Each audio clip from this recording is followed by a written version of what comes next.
L'émir Abdelkadir el-Jazairi, tome 5, halte 177. Nous lui faciliterons l'aisance ultime. Le Très-Haut a dit, et quant à celui qui donne, se prémunit et atteste du bien sublime, nous lui faciliterons l'aisance ultime. Quant à celui qui est avare, se dispense de donner et conteste le bien sublime, nous lui faciliterons la malaisance ultime. Sourate 92, versets 5 à 7.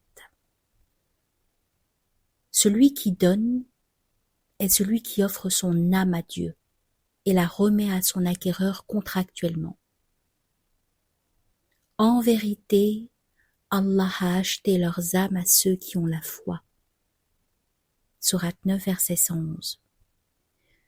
Celui qui a la foi utilise donc son âme selon les règles imposées par son acquéreur et la prive de ce que son possesseur lui interdit. Il se prémunit de tout ce qui est blâmable.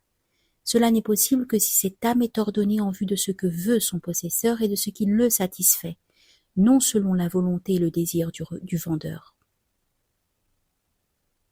Et atteste du bien sublime. Ce dernier est la voie exemplaire, celle des prophètes et de leurs héritiers, alayhum salam.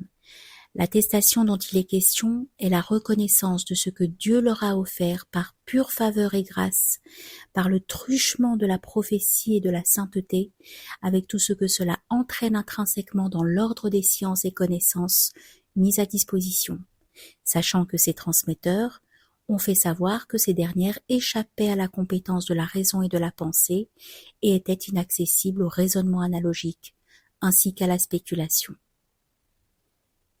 Nous lui faciliterons l'aisance ultime, c'est-à-dire nous lui ferons profiter des causes secondes menant à la délivrance et à la connaissance d'Allah, selon la voie des prophètes et des saints débouchant sur la contemplation et la communication directe avec Dieu, en évitant la voie rationnelle qui implique un éloignement de lui et la négation de ce qu'il a affirmé sur lui-même par les bouches de ses envoyés, sur eux la bénédiction et la paix. Il a parlé d'aisance ultime car cette voie ramène l'itinérance spirituelle à l'origine, le retour des choses à leur origine étant ce qu'il y a de plus facile puisque c'est avec celle-ci qu'elles ont la plus grande affinité. C'est pourquoi on a dit le retour à l'origine se fait par la cause minimale. Ou encore, le retour à l'origine est par la nature originelle, c'est-à-dire la nature primordiale selon laquelle les hommes ont été créés. Sourate 30, verset 30. Cette âme, dont l'homme de foi fait don à Dieu et par laquelle il se rapproche de lui, est illusoire, alors que ce que lui donne Dieu, en réponse, est bien réel. Considère cette faveur sans limite. Celui qui est avare de son âme ne la livre pas à son acquéreur, ne l'utilise pas selon ce que celui-ci lui ordonne de faire, et ne refuse pas à cette âme ce que son acquéreur lui interdit. Et se dispense de payer le prix, consentant d'abord sur le prix, puis reniant ensuite sa vente en rompant son accord. Et conteste le bien sublime, la voie des prophètes et de leurs héritiers, sur eux la bénédiction et la paix, qui transmettent des enseignements à propos d'Allah et enseignent les sciences provenant de chez lui qu'ils ont reçues par intuition. Ce négateur répète ce que disent les contestateurs. Celui-ci n'est qu'un humain comme vous. Il veut vous en imposer. Si Allah l'avait voulu, il aurait fait descendre des anges. Nous n'avons jamais entendu parler de cela chez nos premiers ancêtres. Ce n'est qu'un homme possédé par un djinn. Sourate 23, versets 24 à 25. Vous n'êtes que des humains comme nous. Vous voulez nous couper de ce qu'adoraient nos ancêtres. Sourate 14, verset 10. Est-ce celui-ci qu'Allah a suscité comme envoyé ? Il nous aurait presque égarés loin de nos divinités si nous n'avions pas fait preuve de constance à leur égard. Sourate 25, versets 21 et 22.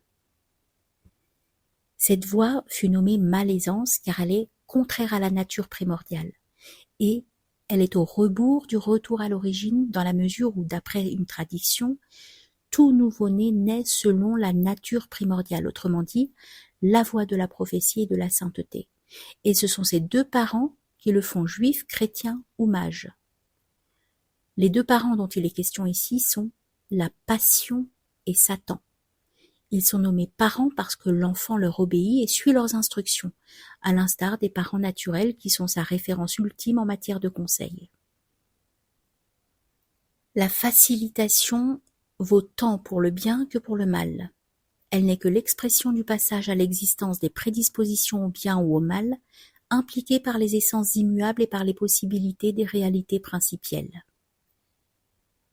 Il me fut dit dans un événement spirituel inopiné, « Quiconque se repose se fatigue ». Ce à quoi je répondis, « Quiconque se fatigue se repose ». Dieu en effet a créé l'homme et l'a fait pérégriner dans des demeures et des cycles de sorte qu'il ne s'arrête que dans sa demeure de stabilité. Sourate 40, verset 39. Soit le paradis, soit l'enfer. Ces stations les plus importantes sont au nombre de 2. La station d'ici-bas et celle de l'au-delà. La station d'ici-bas est caractérisée par la contrainte de la loi sacrée, la fatigue, la restriction, les œuvres, le voile et la limite.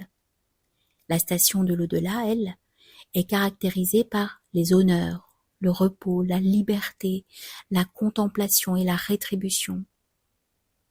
Celui qui se repose dès cette vie, en laissant son âme assouvir son désir, sa volonté individuelle, sa passion, sans respecter le statut de la station dans laquelle il vit, en n'observant pas la sagesse de l'infiniment sage, sans que son âme s'investisse dans les devoirs qui lui sont imposés, celui-là s'épuisera dans l'au-delà, qui est la station de la rétribution et de la récolte des fruits des actes semés ici-bas.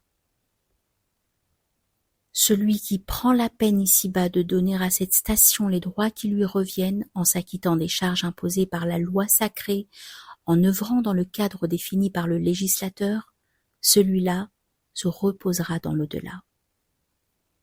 Quiconque a fait le poids d'un atome de bien le verra, et quiconque a fait le poids d'un atome de mal le verra.